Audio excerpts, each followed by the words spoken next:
کچے کا علاقہ اس کے باسیوں کے لیے اس وقت میدان حشر بن جاتا ہے جب دریا میں سیلاب آتا ہے، جسے مقامی بولی میں ڈھا کہا جاتا ہے۔ ڈھا آتا ہے اور دریا کا پانی چڑھتا ہے تو ہر چیز کو اپنے ساتھ بہا لے جاتا ہے۔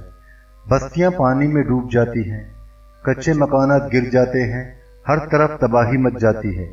نشیب میں ہونے کے باعث بیٹ بھی ڈھا سے محفوظ نہیں رہتا، وہ بھی تباہی اور بربادی کا شکار ہوتا ہے۔ ڈھا بالکل اچانک آتا ہے اور اگر رات کے اندھیرے میں آتا ہے تو لوگوں کے لیے جان کے لالے پڑ جاتے ہیں۔ جس کا جدھر منہ اٹھتا ہے ادھر بھاگتا ہے، جسے بھاگنے کا موقع نہیں ملتا وہ جان بچانے کے لیے درختوں پر چڑھ جاتا ہے۔ ڈھا کی تباہی اور بربادی کے باوجود کچے کے رہنے والے اسے چھوڑ کر کہیں اور نہیں جاتے، وہ ہر تباہی و بربادی کے بعد از سر نو اپنی آبادکاری کرتے ہیں، منہدم مکانوں کی تعمیر کرتے ہیں اور زندگی کا سفر نئے عزم سے شروع کرتے ہیں۔ ڈھا اگر رحمت ہے تو باعث رحمت بھی ہے۔ سیلاب کا زور جب ٹوٹتا ہے اور پانی اترتا ہے تو ڈھا اپنے ساتھ جو مٹی لاتا ہے اس سے کچے کی زمین خوب زرخیز ہو جاتی ہے، جس پر گندم، چنے، جوار، باجرے، کماد، تارا میرا اور گوار کے ساتھ ساتھ سبزیاں بھی کاشت کی جاتی ہیں۔ یہاں خربوزے اور تربوز بھی پیدا ہوتے ہیں جو نہایت خوش ذائقہ ہوتے ہیں۔ دریا کی رفتار جن دنوں سست پڑ جاتی ہے اور اس میں ٹھہراؤ آ جاتا ہے تو دوسرے خودرو پودوں کی طرح پیڑا بھی اگتا ہے، اسے کوندر بھی کہا جاتا ہے۔ اس کے ریشوں سے بان تیار کیے جاتے ہیں اور پتلی پتلی شاخوں سے جو جھاؤ کہلاتی ہے جھاڑو اور ٹوکریاں بنائی جاتی ہیں۔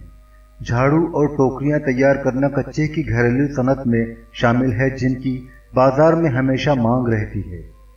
کچے کے جزیروں کا علاقہ بھی بیٹ کے ساتھ شاہانیوں، ڈھانڈلوں اور نوانیوں کی جاگیر میں بٹا ہوا ہے۔ جیپ بہل سے پہلے ہی کچے راستے پر مڑ گئی اور ہچکولے کھاتی ہوئی موزہ ہمو والی کی جانب بڑھنے لگی۔ ہمو والی ہی میں مراد خاں کی جاگیر تھی جو کم و بیش 3000 مربع ایکڑ پر پھیلی ہوئی تھی۔ جیپ گاؤں میں داخل ہوئی تو ہر طرف مراد خاں کی آمد کا غلغلہ مچ گیا۔ ڈرائیور نے جیپ اس کی قیامگاہ کے سامنے روکی۔ یہ قدیم وضع کی حویلی تھی، اس کی بوسیدہ چار دیواری جگہ جگہ سے ٹوٹ پھوٹ گئی تھی۔ سردار شاہانی کا کاردار رحیم بخش رادھانی پہلے ہی سے موجود تھا۔ مراد خاں شاہانی اور رحیم داد جیپ سے اتر کر اندر چلے گئے۔ حویلی بہت بڑی تھی، اس کا احاطہ کشادہ اور وسیع تھا، کہیں کہیں گھنے اور سایہ دار درخت تھے۔ احاطے کے ایک حصے میں مہمانوں کے قیام کے لیے دیرہ تھا، حویلی کی عمارت سے الگ تھلگ کچھ فاصلے پر تھا۔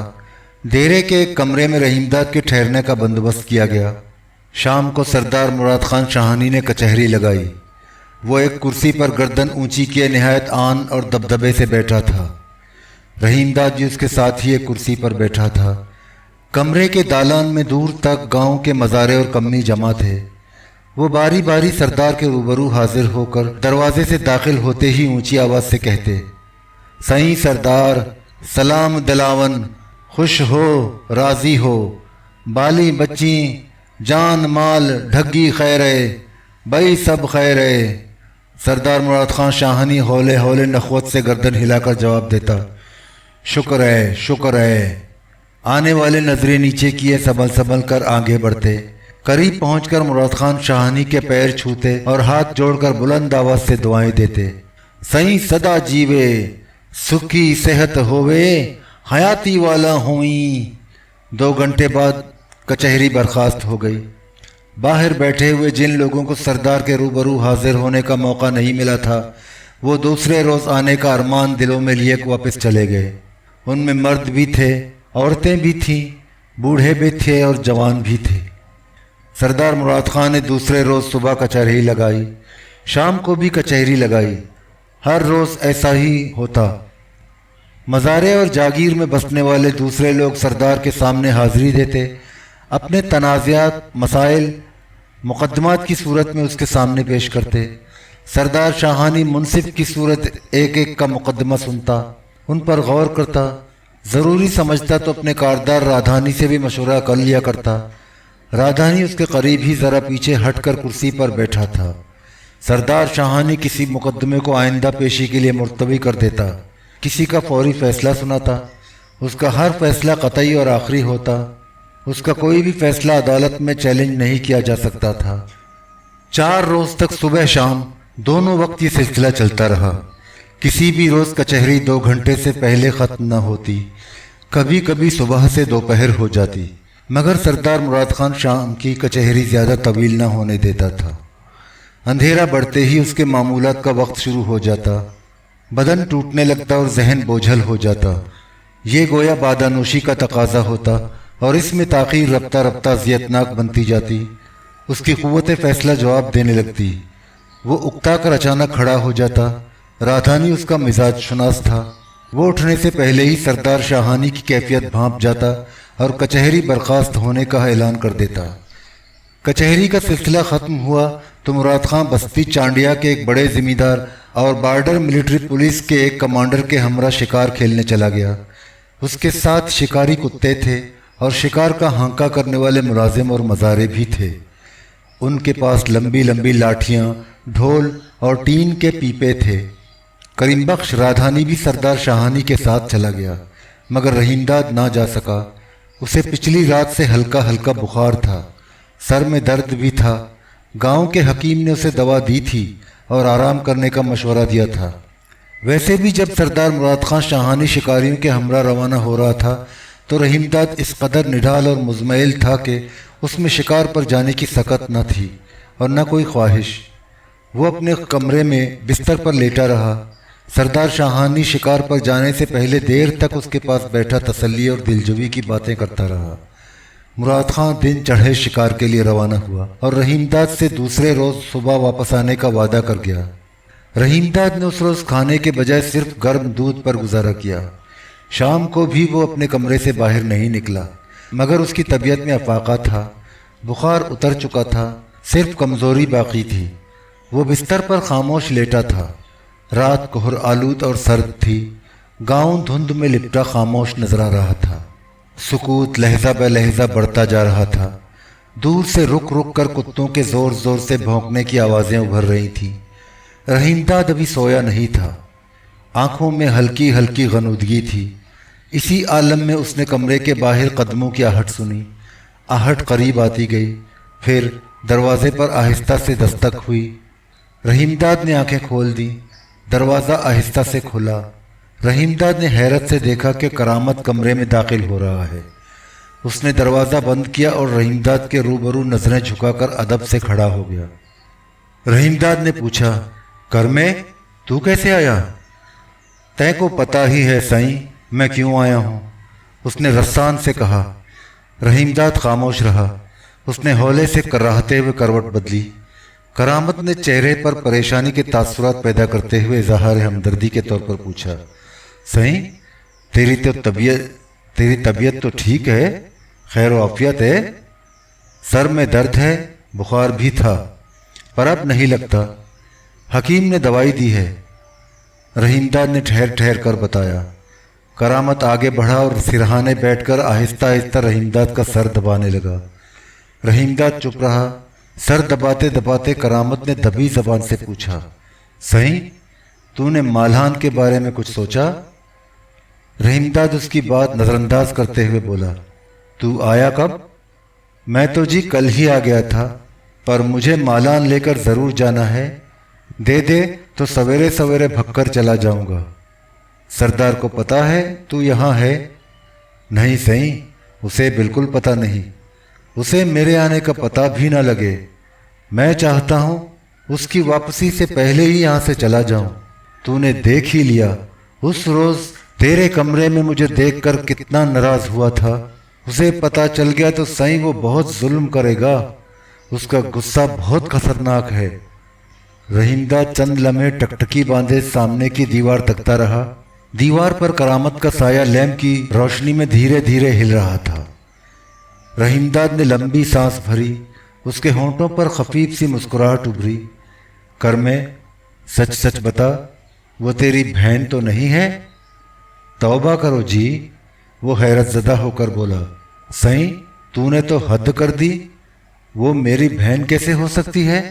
میں تو حویلی کا بہت معمولی نوکر ہوں۔ سردار کی رکھیل ہے؟ رحیم داد نے قرید کر پوچھا۔